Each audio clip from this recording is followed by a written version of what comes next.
কঠিন কিয়ামতের ময়দানে মানুষের মাথার কাছে যখন সূর্যটা চলে আসবে, মাথার মগজগুলো টকবক টকবক করে ফুটন্ত পানির মতন ফুটতে থাকবে, মানুষেরা দিশেহারা হয়ে এক প্রান্ত থেকে আরেক প্রান্ত দৌড়ে চলে যাবে।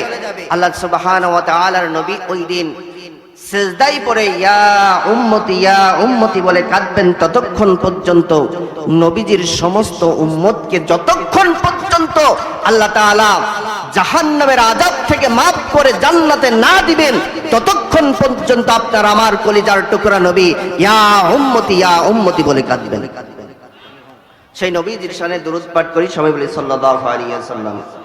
দোয়া ও মাগফিরাত কামনা করি সেই সব ভাইদের জন্য যারা দ্বীনের জন্য, কোরআনের জন্য, ইসলামের জন্য তাদের তাজা জীবনকে উৎসর্গ করে দিয়েছেন সেই বদরের মাঠ থেকে আজ পর্যন্ত। আল্লাহ সুবহানাহু ওয়া তাআলা ওই সমস্ত মধ্যে মুজাহিদদেরকে জান্নাতের উচ্চ মাকাম দান করেন। সবাই বলে আল্লাহুম্মা আমিন। আরো জোরে বলে আল্লাহুম্মা আমিন। আলোচনার শুরুতে শুনতে চাই, প্রিয় সাতক্ষীরা কলারোয়া থানার বাসী, আপনারা কেমন আছেন? জোর হলো না। আপনাদের সাউন্ড শুনে মনে হচ্ছে 2024 সালের 5 আগস্টের সাউন্ড। হ্যাঁ, কারণ 2025 সালে 24 সালের 5 আগস্টে আমরা ভয়ের মধ্যে ছিলাম স্বৈরাচারের সরকারের জন্য। কথা বলেন ঠিক না? এখন কি সেই ভয় আছে? তাহলে যে স্বৈরাচার সরকার থেকে আমাদেরকে মুক্ত করেছেন, স্বাধীন করেছেন, সেই রব্বে কারিমের দরবারে আরো একটিবার কণ্ঠটা উজাড় করে শুকরিয়া আদায় করি। সবাই বলে আলহামদুলিল্লাহ।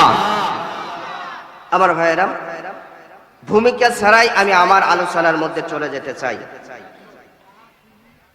আমার ভাইয়েরা, তেলাওয়াতকৃত আয়াতের পরিচয়টা আমরা আগে সর্বপ্রথম জেনে নেব। আমি আপনাদের সামনে আলোচনা করার জন্য পবিত্র কোরআনুল কারীমের 114টি সূরার মধ্যে 68 নম্বর সূরার প্রথম 4 আয়াত তেলাওয়াত করেছি। এই সূরাটি আয়াত সংখ্যা 52, রুকু সংখ্যা 2, বাক্য সংখ্যা 301, অক্ষর সংখ্যা 1289। এই সূরাটি মক্কায় নাজিল হয়, এ কারণে এই সূরাকে মাক্কি সূরা বলা হয়ে থাকে। এই সূরার 2টা নাম পাওয়া যায়, একটা হলো নুন, অপরটি হলো কলাম। নুন এবং কলাম এই 2টি নাম রাখা হয়েছে এই সূরার প্রথম আয়াতকে কেন্দ্র করে। আমার ভাইরা, তাহলে এই সূরা যা থেকে তেলাওয়াত শুনবো, কথা শুনবো, সেই তেলাওয়াতকৃত আয়াতের সংক্ষিপ্ত পরিচয় আমরা জেনে নিলাম। এবার আসেন তেলাওয়াতকৃত আয়াতের শানে নজুল কি, কোন প্রেক্ষাপটে আয়াতগুলো নাজিল হয়েছে সেটি যদি আমরা জানি তাহলে আমাদের জন্য অর্থ বোঝা সহজ হবে। তাই আসেন আমরা শানে নজুলের দিকে চলে যাই। আমার ভাইরা, নবী করিম সাল্লাল্লাহু আলাইহি ওয়াসাল্লামের কাছে যখন আল্লাহ সুবহানাহু ওয়া তাআলা এই ঐশী গ্রন্থ কোরআনুল কারীম নাজিল করা আরম্ভ করে দিলেন, ঠিক ওই সময় থেকে মক্কার দৃশ্যপট পরিবর্তন হয়ে গেল। মক্কার দৃশ্যপট পরিবর্তন হয়ে গেল। 40 বছর পর্যন্ত মুহাম্মদুর রাসূলুল্লাহ সাল্লাল্লাহু আলাইহি ওয়াসাল্লাম কাফের মুশরিকদের চোখের সামনে বড় হয়েছে। 40 বছর পর্যন্ত মুহাম্মদুর রাসূলুল্লাহ সাল্লাল্লাহু আলাইহি ওয়াসাল্লাম কাফের মুশরিকদের চোখের সামনে চলাফেরা করেছে। তার বিরুদ্ধে কোনো অভিযোগ ছিল না, বরঞ্চ তারা তাকে ভালোবাসতো, বরঞ্চ তারা এক কথায় এক বাক্যে স্বীকার করে নিত, এই মক্কার মধ্যে যদি কোনো ব্যক্তি সত্যবাদী ব্যক্তি থাকে, সৎ আলাপী ব্যক্তি থেকে থাকে, সে আর কেউ নয়, সে হলো আমাদের মুহাম্মদ। আমরা বলি সাল্লাল্লাহু আলাইহি ওয়াসাল্লাম। মক্কার কাফের মুশরিকরা 40 বছর পর্যন্ত এক বাক্যে স্বীকার করে নিতেন, এই গোটা আরব জাহানের মধ্যে যদি কোনো ব্যক্তি আমানতদার থেকে থাকে, সে আর কেউ নয়, সে হলো আমাদের মুহাম্মদ। আমরা বলি সাল্লাল্লাহু আলাইহি ওয়াসাল্লাম। আমার ভাইরা, 40 বছর পর্যন্ত নবী মুহাম্মদুর রাসূলুল্লাহ সাল্লাল্লাহু আলাইহি ওয়াসাল্লামের বিরুদ্ধে কোনো অভিযোগ ছিল না, কোনো দোষ ছিল না। 40 বছর পর্যন্ত মুহাম্মাদুর রাসূলুল্লাহ সাল্লাল্লাহু আলাইহি সাল্লামকে কাফের মুশরিকেরা তাকে ভালোবেসেছে।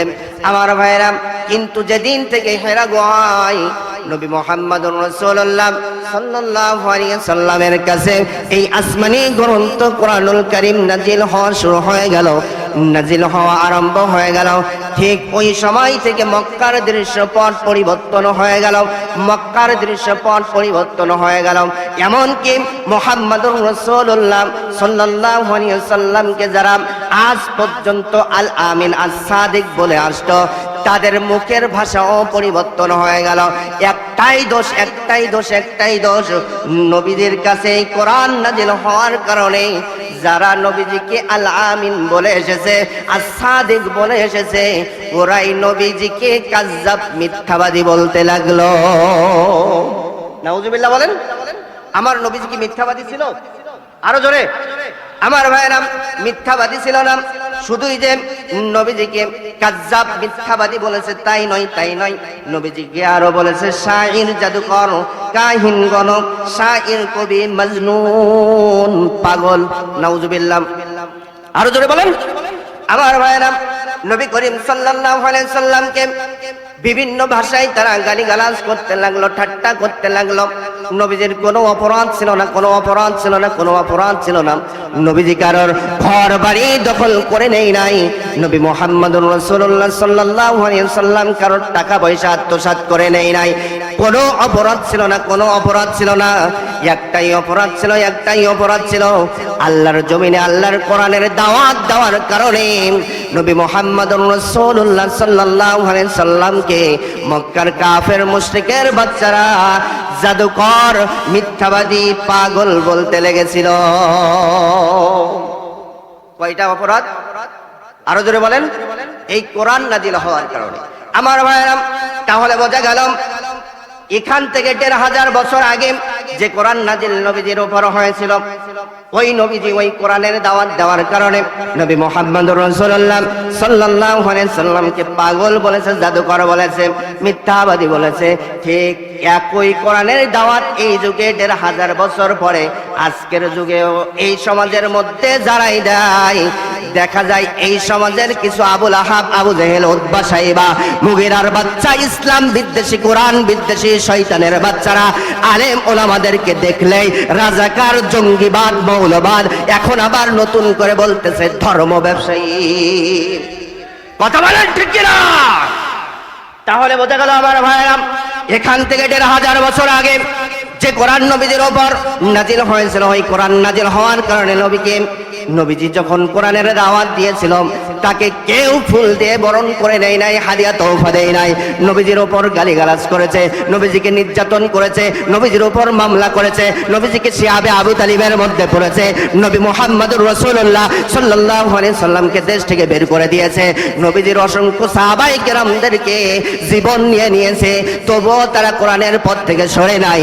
ও সাতক্ষীরার তৌহিদি জনতা, আমি দেখতে চাই একই কোরআনের দাওয়াত ১৫০০ বছর দিতে গেলে যদি আমাদের উপর নির্যাতন হয়, নিপীড়ন হয়, রক্ত দেওয়া লাগে, জীবন দেওয়া লাগে, রক্ত দিতে রাজি, জীবন দিতে রাজি, কিন্তু কোন বাতিল শক্তির কাছে মাথা নত করতে রাজি না। কারা কারা? দুই কারা হাত আল্লাহকে দেখান তারা তারা। আমার ভাইয়েরা,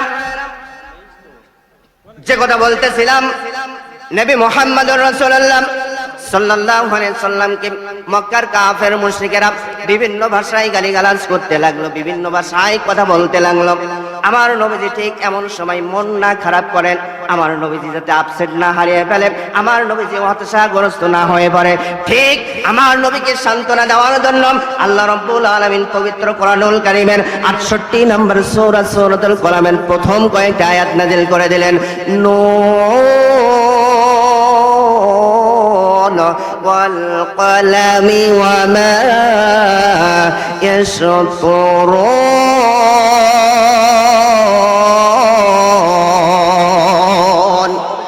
নুন এবং কলমের কসম, যা দিয়ে আমরা লিপিবদ্ধ করি। মা আনতা বিনিহমাতি রাব্বিকা বিমাজনুন।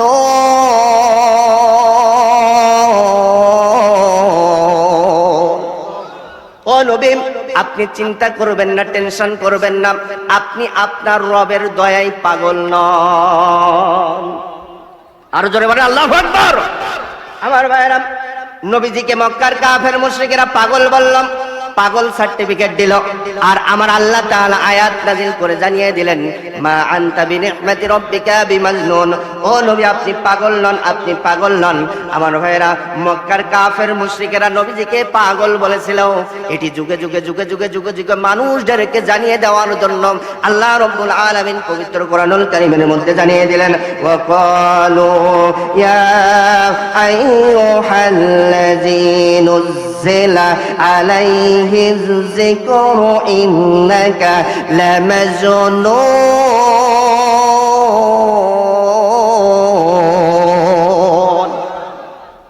মক্কার কাফের মুশরিকরা বলতো, ও মক্কার মানুষেরা, ওই যে মুহাম্মদকে দেখতে পাচ্ছ, এই কোরআন যার উপর নাজিল হয়েছে ওই ব্যক্তি, ওই যে মুহাম্মদকে দেখতে পাচ্ছ, ওই মুহাম্মাদের কথা তোমরা শুনবে না, মুহাম্মাদের কথা তোমরা শুনবে না, কারণ মুহাম্মদ পাগল, মুহাম্মদ পাগল, মুহাম্মদ পাগল। বলি নাউজুবিল্লাহ। গলায় জন্য আপনাদের আরো জোরে বলেন নাউজুবিল্লাহ। আমার ভাইরা, আমার নবীজি কি পাগল ছিল? আরো জোরে। আমার ভাইরা, তৎকালীন জামানায় মক্কার রাষ্ট্রপ্রধান ছিলেন মিস্টার আবু জেহেল। কি নাম? আরো জোরে বলেন। এই আবু জেহেল চক্রান্ত, নবীজির বিরুদ্ধে চক্রান্ত শুরু করলো, ষড়যন্ত্র শুরু করলাম। নবীর নাম নিশানা কিভাবে মুছে ফেলা যায়, নবীকে কিভাবে ডোবানো যায়, নবীকে কিভাবে মানুষদের কাছ থেকে বিচ্ছিন্ন করা যায়, চক্রান্ত শুরু করলো, ষড়যন্ত্র শুরু করলো। আবু জেহেল তার নেতা কর্মীদেরকে তার ছেলেদেরকে এক জায়গায় ডাকলেন, ডেকে ডেকে বললেন, ও আমার ছেলেরা, তোমরা শোনো, তোমরা শোনো, তোমরা শোনো। মক্কায় তো ব্যবসার সময় এসে গিয়েছে, হজের সময় এসে গিয়েছে। অন্য রাষ্ট্র থেকে মানুষেরা হজ করতে আসবে, অন্য রাষ্ট্র থেকে মানুষেরা ব্যবসা করতে আসবে। আর এসেই যদি মুহাম্মাদের নুরানি চেহারাটা দেখে, তাহলে মুহাম্মাদের হাতে হাত রেখে কালিমা পড়ে মুহাম্মাদের দলে চলে যাবে। আল্লাহু আকবার বলেন।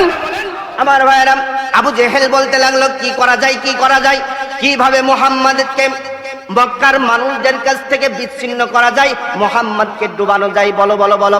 এক একজন এক একটা পরামর্শ দিল। কারোর পরামর্শ গ্রহণ করলো না মিস্টার আবু জেহেল।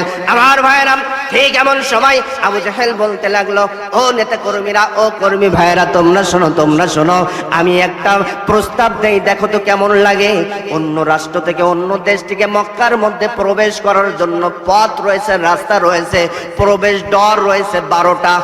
কয়টা? আরো জোরে। জোর হলো না? আরে সামনে নির্বাচন, 4 জন নিতে একটু জোরে বলবেন, এখন একটু বলেন কয়টা? আরো জোরে। জোর হলো না? 12টা রাস্তা রয়েছে, 12টা পথ রয়েছে। এই 12টা রাস্তায় আমাদের লোকগুলো লেলিয়ে দেব, নারী পুরুষ দিয়ে লেলিয়ে দেব। টাকা লাগে টাকা দেব, সম্পদ লাগে সম্পদ দেব, গাড়ি লাগে গাড়ি দেব, বাড়ি লাগে বাড়ি দেব, নারী লাগে নারী দেব, যা চাইবে তাই দেব। ওদের একটাই কাজ থাকবে, মক্কার মধ্যে যারাই হজ করতে আসবে, ব্যবসা করতে আসবে, তাদের কানে কানে কানে কানে গিয়ে বলবে, মক্কার মধ্যে একজন নতুন পাগলের আবির্ভাব হয়েছে, নাম তার মুহাম্মদ, নাম তার মুহাম্মদ, নাম তার মুহাম্মদ। ওই মুহাম্মাদের কাছে যাবে না, মুহাম্মাদের কাছে যাবে না, মুহাম্মদ পাগল, মুহাম্মদ পাগল, মুহাম্মদ পাগল। বলি নাউজুবিল্লাহ।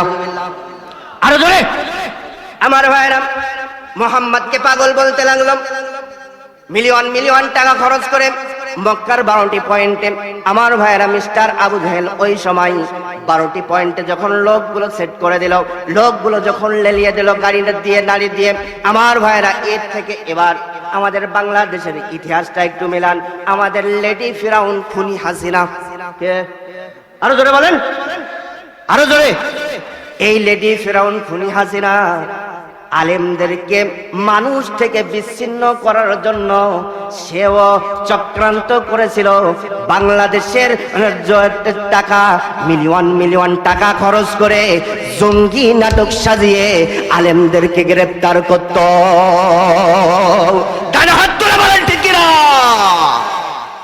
ওই আবু লাহাব, ওই আবু জেহেল আর এই লেডি ফিরাউন একই, শুধু নাম আলাদা আর দেশ আলাদা। কথা বলেন, কথা বলেন, কথা বলেন, ঠিক কিনা? এর রক্ত মাংস যদি পরীক্ষা করা হয়, আবু লাহাব আবু জেহেলের রক্ত এর শরীরের মধ্যে প্রবাহিতমান। কথা বলেন, ঠিক কিনা? আমার ভাইরা, মক্কার রাষ্ট্রপ্রধান 12টি পয়েন্টে যখন নারী পুরুষ দিয়ে লেলিয়ে দিল, যারাই হজ করতে আসেন, যারাই ব্যবসা করতে আসেন, তাদের কাছে গিয়ে বলতে লাগলো, তোমরা শোনো, এই মক্কার মধ্যে নতুন পাগলের আবির্ভাব হয়েছে, নাম তার মোহাম্মদ। এই মোহাম্মদের কাছে যাবে না, কারণ মোহাম্মদ পাগল। আমার ভাইরা, এই কথাগুলো যখন বলতে লাগলো, ঠিক এমন সময় নবীজির দেশে যারা হজ করতে এসেছিল, যারা ব্যবসা করতে এসেছিল, তারা একজন আরেকজনের সাথে বলতে লাগলো, এত বছর মক্কায় হজ করতে আসি, আজ পর্যন্ত কোনো পাগল দেখলাম না, আজ পর্যন্ত কোনো পাগলের সংবাদ শুনলাম না। হঠাৎ কি এমন পাগলের আবির্ভাব হলো, যার থেকে সাবধান করার জন্য মক্কার রাষ্ট্রপ্রধান মক্কার রাষ্ট্র থেকে মিলিয়ন টাকা খরচ করে।